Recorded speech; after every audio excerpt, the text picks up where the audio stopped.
Good morning.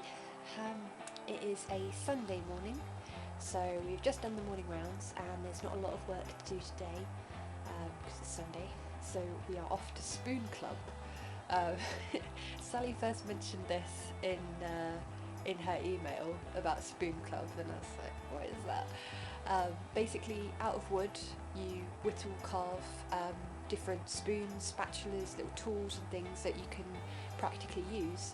And yeah, I think it's fantastic. She showed me some of them, they're really quite beautiful.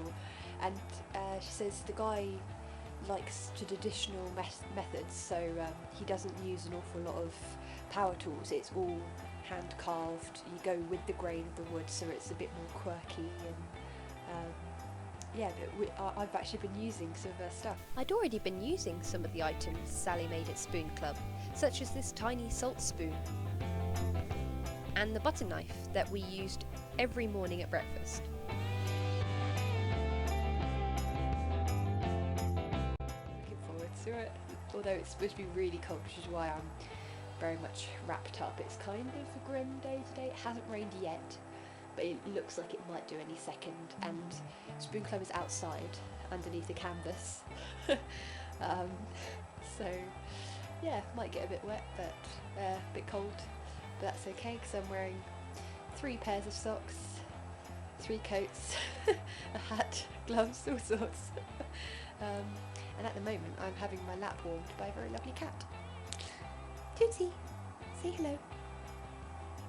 She's shy. Alright, so I'll see you later. Bye!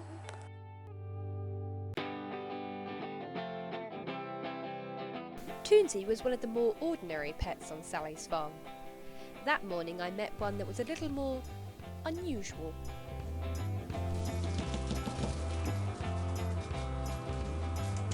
I love the way they move and often pull everywhere. And the sideways sort of, Yeah. I'm going a bit that like way. a kitten, yeah, and then she crashes into stuff. Very, very kitten one. What elusive creature are we talking about?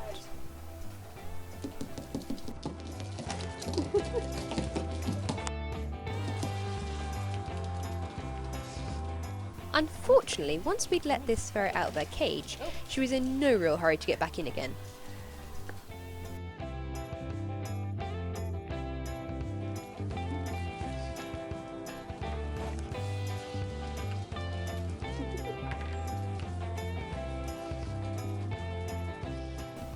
Before you all rush out and buy one of these fuzzy critters, they actually require quite a lot of space and attention, plus they stink to high heaven.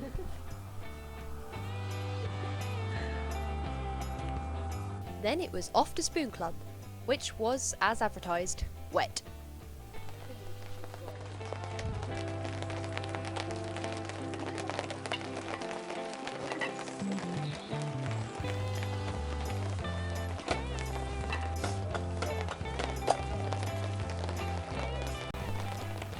Look away if you like fingers. Just kidding. I have been given a safety talk before I started wielding an axe.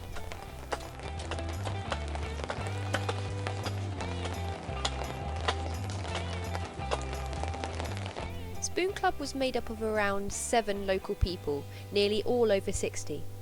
Not only did they get to learn a useful hobby, but it was also a way for the neighbouring farmers to chat about the issues affecting them all.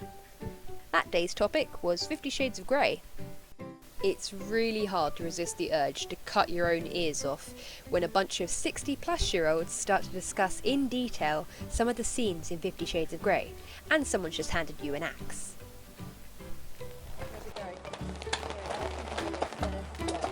I just focused on making my wooden spatula. Use the draw knife on the phone The shave horse was a traditional piece of equipment that's been around since medieval times.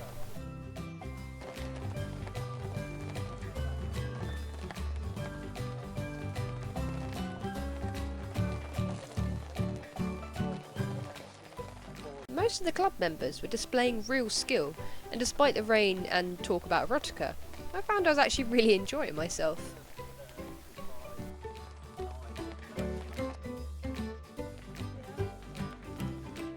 And then as a tree grows, the centre of it, these are obviously the oldest rings. We were being taught by a veteran carpenter. I made a point of counting his fingers, as I might not have picked up that axe if he was missing a few. Not 20 foot tall. It will fall over because ordinary herbaceous plants don't have strength in their stems.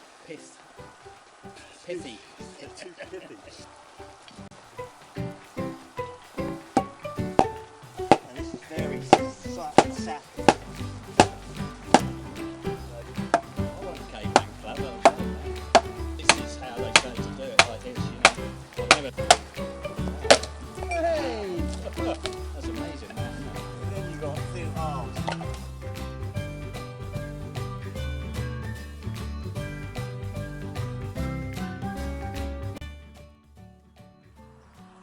Now, since this episode was full of me wielding axes and bits of sawdust going everywhere, I thought it was probably a good idea to mention insurance.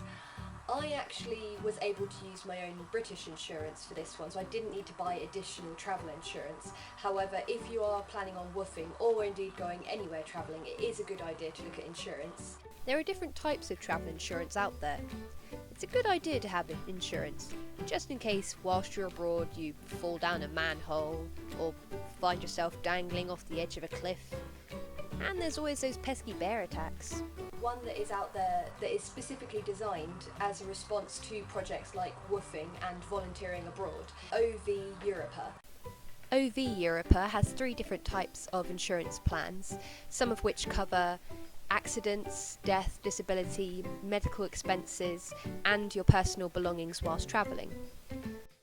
If not, you can look at worldnomads.com as well. If you are woofing or travelling through an organisation, be sure to check out the notice boards on their website, which can often give you insight into the best insurance for you.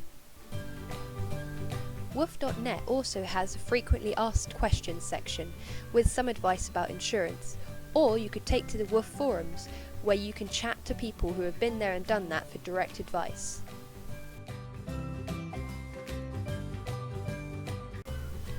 That's all from me.